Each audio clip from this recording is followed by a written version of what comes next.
hemos recibido al ingeniero Juan Cheput, que ha sido ministro de Trabajo de Alejandro Toledo y también de Manuel Merino hace 2 años. Ha sido congresista de PPK y está activo en política, ya nos dirá en el marco de qué institucionalidad. Pero lo hemos invitado porque él era ministro un día como hoy, hace 2 años, cuando se produjo una marcha que causó la muerte de 2 jóvenes que para muchos se han convertido en un símbolo de una juventud comprometida con el país y con la democracia peruana. Y hubo además muchos heridos. Quedan preguntas planteadas de quién disparó y qué disparó, y qué hizo la policía y qué no hizo. Lamentablemente el Congreso ha decidido no investigar más el tema, de manera que se nos anuncia una demanda ante la Corte Interamericana sobre este tema. Por eso queremos, señor Juan Cheput, que nos diga lo que usted sabía el día 14 de noviembre de hace 2 años, cómo se preparó en el gobierno para hacer frente a una manifestación que se anunció. Bueno, Fernando, muy buenas noches. Efectivamente, yo fui ministro de ese corto gobierno y en lo que se refiere al trato del Ejecutivo en general respecto a las protestas, estas estuvieron en manos exclusivamente de la Policía Nacional. Se ha generado un relato en el cual se indica que hubo una suerte de cadena de mando entre el presidente de la República, Manuel Merino, Antero Flores y Gastón Rodríguez, y eso es absolutamente inexacto. Pero Antero Flores visitó la policía, la sede de la Policía Nacional, el día mismo, ¿no?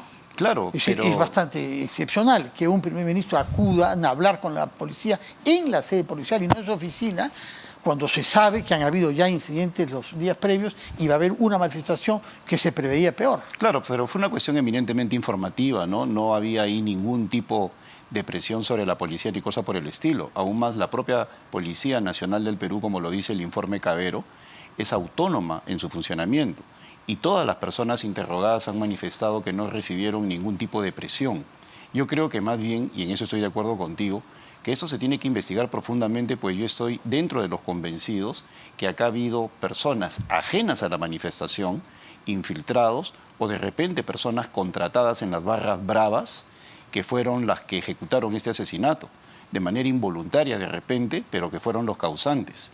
La muerte no ha sido por instrumento. ¿Por qué dice eso? ¿Cuál es su, digamos, En primer indicio? lugar, son versiones que he leído en los propios medios de comunicación. Sí, pero sabemos las versiones. Por eso digo, que corren, por eso ¿no? empecé, mi Pero preámbulo también hay fue... versiones de otro tipo. Por eso mismo, y hay que contrastarlas. Sí. Por eso mi preámbulo fue coincidir contigo Sí. en el sentido de que esto tiene que investigarse. Pero la investigación no necesariamente tiene que ir por el cauce constitucional, sino por el cauce de la Policía Nacional, que es donde el presidente Sagasti tuvo responsabilidad de no profundizar en ese tema. Además, hay varios elementos sospechosos que abonan en mi hipótesis de que fueron personas ajenas a la Policía Nacional. ¿Por qué? Él entró después de los hechos. ¿Cuál es el problema? Porque él como heredero en Sí. el Ejecutivo, por llamarlo así, Sí. como titular del Ejecutivo, como jefe de Estado, tenía todas las Presidente de la República, Presidente ¿no? de la República, Sí, por sí. supuesto. Por eso Hay hizo algunos jefe que de lo ponen Estado. en duda. El otro día hemos escuchado a Ignacio No, en ese Muñante sentido yo llamarlo soy, presidente encargado. soy Sí. completamente institucional, y él es tan presidente como Manuel Merino, Martín Vizcarra y todos los antecesores. Y por eso es que yo cuestiono que algunos congresistas, como por ejemplo Sigrid Bazán, diga hoy que Manuel Merino fue presidente de facto. El daño que le hacen a la institucionalidad esas afirmaciones es tremendo. Pero volviendo al tema, el presidente Sagasti tuvo todo como para poder investigar a través de la propia Policía Nacional, y más bien se opacaron los hechos. Pero la investigación estaba en curso, ¿no?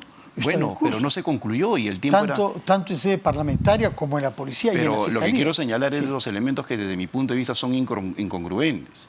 De todas las cámaras que había en Lima, de todas las cámaras, justo las que están en la zona del fallecimiento de estos dos jóvenes, lamentable fallecimiento que en verdad entristece, la vida de un joven siempre entristece. Dos jóvenes que van a manifestar por lo que creen que son valores democráticos. Claro, por ejemplo, yo no soy de los que cuestiona que han sido drogadictos, que tienen antecedentes, eso no vale la pena. Son 2 vidas perdidas y son 2 personas que merecen, en todo caso, ser sujeto de una investigación para saber por qué se llegó a esto. Pero las cámaras se pierden, justo las cámaras de esa zona.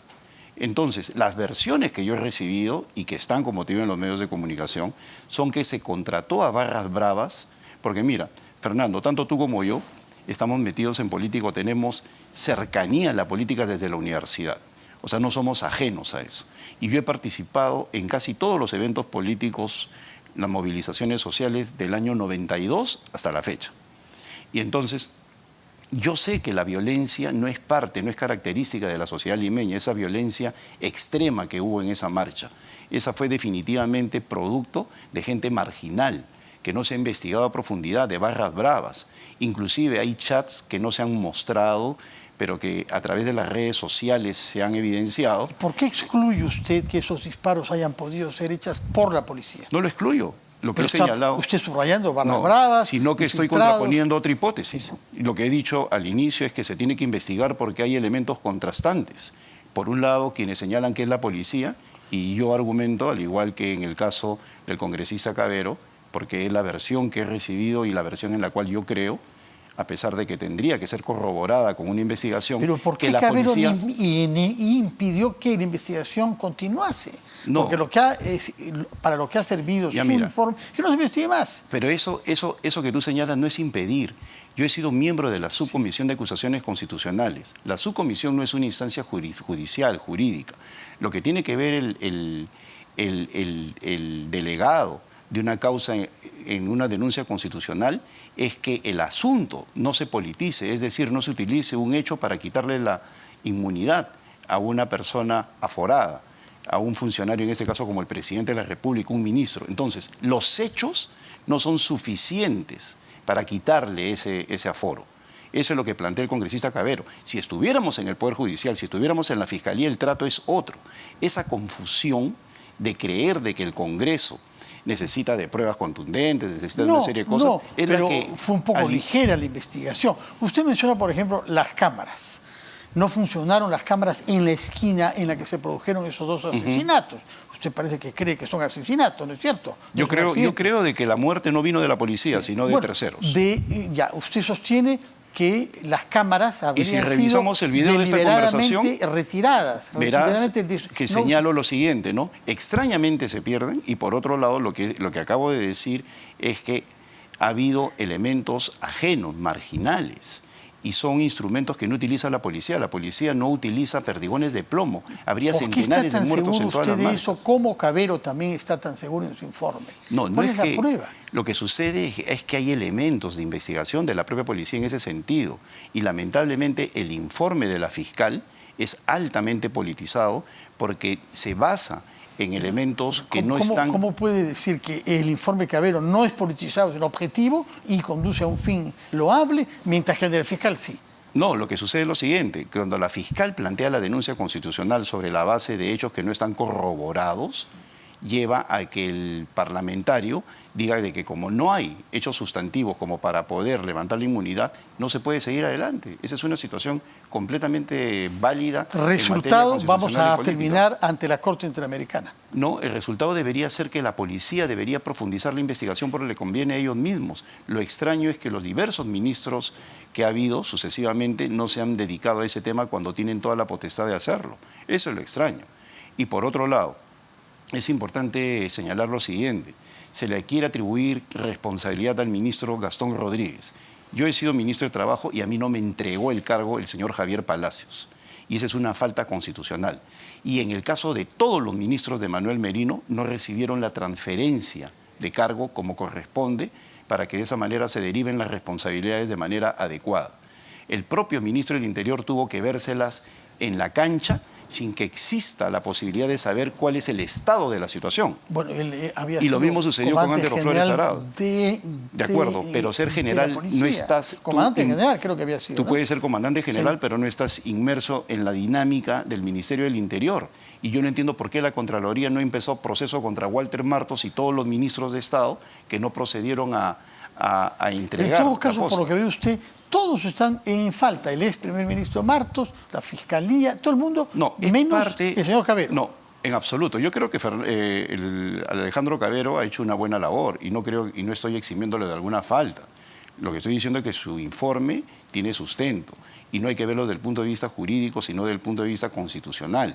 Y lo que señalo es que tiene que haber una investigación adecuada, sin apasionamientos, porque si seguimos con esta forma de ver las cosas a 2 años, la crisis institucional se va a ahondar. Bueno, puesto que usted hace un tránsito hacia un tema más general, díganos su punto de vista sobre cómo salir de esta crisis que usted quiere que no se ahonde. Bueno, simplemente yo creo que el Congreso tiene que hacer su trabajo. Lamentablemente el Congreso está venido a menos desde el momento que empezó su gestión, ¿no?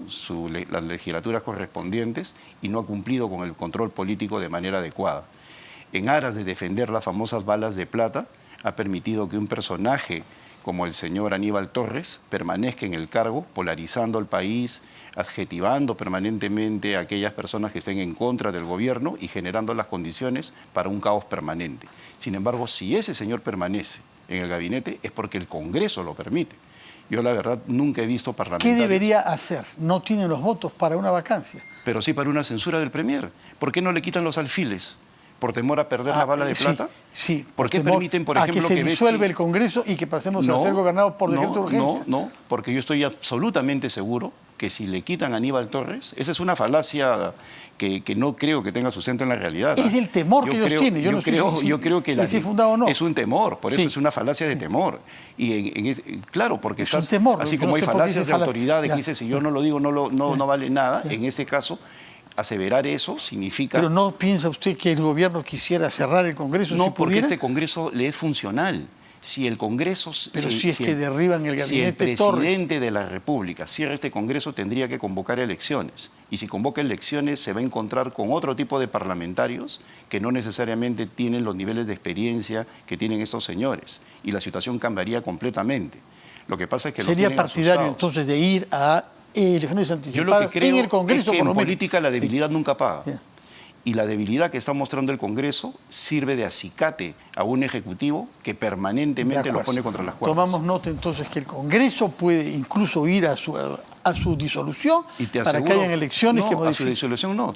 Yo lo que he dicho es a la censura del Premier, bueno, y te aseguro lleva a la disolución. que colocan a otro Premier. Sí. No, porque sería la primera, necesitarían de dos. dos. No, la otra es fácil conseguirla. Una vez que hay la primera, no creo que se atreva, Pedro Castillo evaluaría entre la disolución y convocatoria de elecciones de un nuevo Congreso y permanecer con este Parlamento. Veremos entonces qué cosa pasa. En todo caso, muchas gracias por estar acá, y tomo nota y que ha expresado su pesar por la muerte de esos dos jóvenes peruanos. Así es. Y por las heridas recibidas por otras, y su deseo de que se investigue de una manera sin concesiones para establecer qué es lo que pasó esa noche lamentable. Muchas gracias y muy buenas noches, señor Juan Cheput. Gracias. Vamos a hacer una pausa y retomamos, entramos a la parte final